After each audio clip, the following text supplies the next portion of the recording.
अभी तक हम सिर्फ ये मानते आए हैं कि ब्लैक होल ही इस ब्रह्मांड की सबसे मिस्टीरियस चीज है और यही है जो इस ब्रह्मांड के अस्तित्व को खत्म कर सकता है। मतलब ब्लैक होल ही फाइनली इस ब्रह्मांड को निगल जाएगा। लेकिन आज हम आपको इस ब्रह्मांड की दूसरी सबसे मिस्टीरियस चीज व्हाइट होल के बारे में बताने जा रहे हैं, जो ब्लैक होल का बिल्कुल रिवर्स है। मतलब जो काम ब्लैक होल करता है बिल्कुल उसके विपरीत काम व्हाइट होल करता है। मतलब यह कि अगर ब्लैक होल के द्वारा इस ब्रह्मांड का अंत होगा तो व्हाइट होल के द्वारा इस ब्रह्मांड का फिर से जन्म होगा। इस वीडियो को पूरा देखना, क्योंकि ये एक वीडियो नहीं आपके सवालों का पिटारा है। आपको व्हाइट होल के साथ साथ इस ब्रह्मांड का जन्म कैसे हुआ और आखिरकार बिग बैंग के पहले क्या था, इन सभी सवालों का जवाब मिलने वाला है।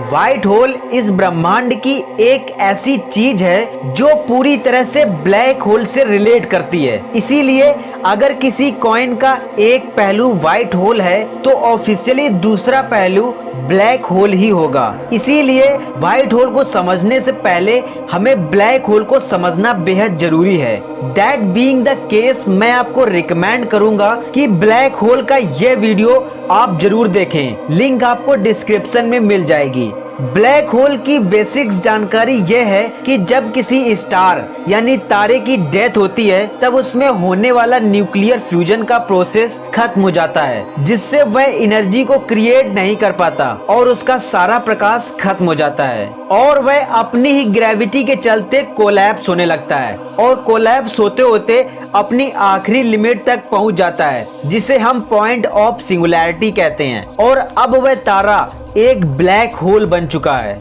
इस ब्लैक होल की ग्रेविटी इतनी ज्यादा होती है कि ये किसी भी चीज को अपने आप में निगल सकता है। जी हाँ, किसी भी चीज को, एक एस्ट्रॉइड से लेकर पूरे सोलर सिस्टम तक को। प्रकाश इस ब्रह्मांड में सबसे तेज ट्रेवल करने वाली चीज है। इसकी स्पीड 3 लाख किलोमीटर पर सेकेंड होती है, पर इसको भी ब्लैक होल निगल जाता है। अब ब्लैक होल इतनी सारी एनर्जी और मटेरियल को अपने अंदर कैसे स्टोर करता है ये किसी को नहीं पता, क्योंकि अभी तक वहां पर ना तो कोई इंसान और ना ही कोई टेलीस्कोप गया है, क्योंकि ये हमारी मॉडर्न टेक्नोलॉजी के परे है। और ना ही भविष्य में कोई इंसान यहाँ जा सकता है, क्योंकि ये हर एक चीज को अपने आप में निगल जाता है। अब ब्लैक होल की यही पहली जन्म देती है एक व्हाइट होल को, क्योंकि ब्लैक होल जो है वो हर एक चीज को अपने आप में निगल जाता है। जी हाँ, हम सिर्फ इतना ही जानते हैं कि ब्लैक होल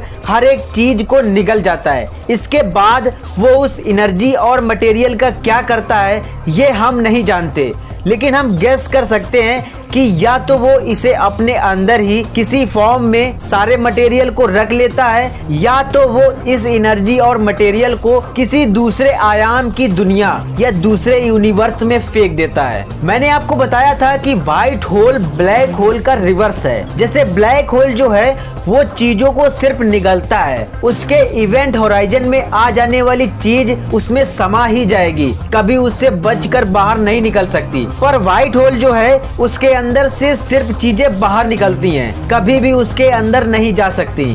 व्हाइट होल की पोजीशन पर दो थ्योरीज हैं, जिसमें से पहली थ्योरी के अनुसार व्हाइट होल और ब्लैक होल एक दूसरे से कनेक्टेड हैं। ब्लैक होल जो भी एनर्जी और मटेरियल को निगलता है वो सब व्हाइट होल से बाहर निकल जाता है। व्हाइट होल और ब्लैक होल को कनेक्ट करने वाली सुरंग को वार्म होल कहा जाता है। चूंकि व्हाइट होल की एग्जिस्टेंस का पता अभी तक कोई भी साइंटिस्ट नहीं लगा पाए हैं, इसीलिए ये ऐसा मानते हैं कि व्हाइट होल किसी दूसरे यूनिवर्स में एंटर करने का एक दरवाजा है और ब्लैक होल जो भी चीजें निगलता है वो वार्म होल से होते हुए व्हाइट होल के थ्रू किसी दूसरे पैरेलल यूनिवर्स में फेंक दी जाती हैं। अब अगर आप पैरेलल यूनिवर्स के बारे में नहीं जानते तो इसकी भी वीडियो लिंक डिस्क्रिप्शन में आपको मिल जाएगी। पर मेरे दोस्त, यहीं से ये थियरी थर्मोडायनेमिक्स के सेकेंड लॉ को वायलेट करती है। ये इसे फॉलो नहीं करती। थर्मोडायनेमिक्स का सेकेंड लॉ ये प्रेडिक्ट कराता है कि किसी सिस्टम की एंट्रोपी या तो कांस्टेंट रहेगी या तो बढ़ेगी, कभी भी घटेगी नहीं। पर इस केस में एंट्रोपी घट जाती है। एंट्रोपी का मतलब होता है डिसऑर्डर, और इसे सिस्टम की इनिशियल और फाइनल पोजीशन से फाइंड किया जाता है। जैसे ये कोई सिस्टम है और इसकी इनिशियल पोजीशन ये है और कुछ समय के बाद भी इसकी फाइनल पोजीशन यही है, तो इस प्रोसेस में इस सिस्टम की एंट्रोपी कांस्टेंट रहेगी, क्योंकि जैसा ऑर्डर इसका इनिशियल पॉइंट पर था वैसा ही ऑर्डर इसका फाइनल पॉइंट पर है। तो इस प्रकार इस सिस्टम में कोई भी डिसऑर्डर यानी अव्यवस्था नहीं आई, तो ऑफिशियली इसका एंट्रोपी सेम यानी कांस्टेंट रहेगा, क्योंकि कोई भी डिसऑर्डर हुआ ही नहीं है। पर अगर सिस्टम का इनिशियल पॉइंट ये और फाइनल पॉइंट ये है तो इसकी एंट्रोपी बढ़ गई, क्योंकि इसका डिसऑर्डर बढ़ गया, यानी इस सिस्टम की अव्यवस्था बढ़ गई। पर ऐसा कभी भी नहीं हो सकता कि इनिशियल पॉइंट ये हो और फाइनल पॉइंट ये हो, क्योंकि इस प्रोसेस में डिसऑर्डर घटेगा जिससे एंट्रोपी भी घट जाएगी। पर ऐसा कभी भी नहीं हो सकता कि किसी सिस्टम की एंट्रोपी घट जाए, क्योंकि सभी वस्तुएं अपने अंत की तरफ बढ़ती हैं, जन्म की तरफ नहीं। पर व्हाइट होल ब्लैक होल की निगली हुई चीजों को फिर से नए फॉर्म में क्रिएट करता है, जो कि थर्मोडायनेमिक्स के सेकेंड लॉ को वायलेट करता है, जिससे साइंटिस्ट इसकी एग्जिस्टेंस को नकारते हैं। ऐसे में अगर व्हाइट होल हुए भी तो ये कुछ ही सेकेंड्स के मेहमान होंगे।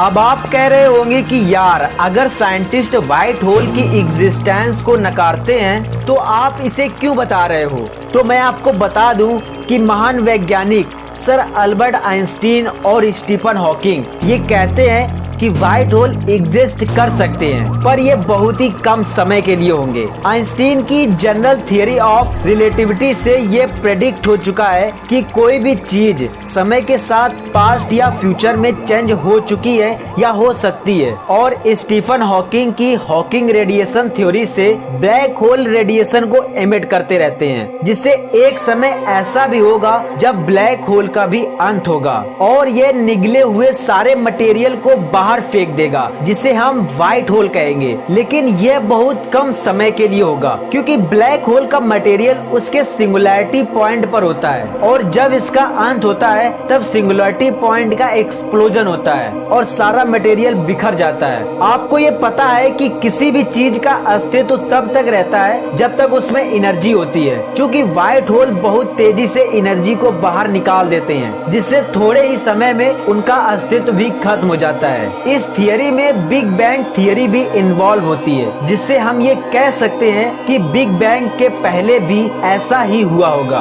पूरे यूनिवर्स को खाने वाला ब्लैक होल वह वो सिंगुलरिटी पॉइंट जिसमें सब कुछ केंद्रित रहता है, फिर ब्लैक होल का अंत जिससे बना व्हाइट होल, और बहुत ही कम समय में फिर से यूनिवर्स का फॉर्मेशन। अभी तक साइंटिस्ट कोई भी व्हाइट होल नहीं खोज पाए हैं, पर 2006 में नासा के स्विफ्ट सैटेलाइट ने गामा रे के एक ऐसे एक्स्ट्रा ऑर्डिनरी विस्फोट को कैप्चर किया जो व्हाइट होल से मेल खाता था। इसे GRB 060614 नाम दिया गया। यह विस्फोट 102 सेकेंड तक का लंबा था, पर रिसर्चर्स को व्हाइट होल के कुछ ठोस प्रमाण इसमें नहीं मिले।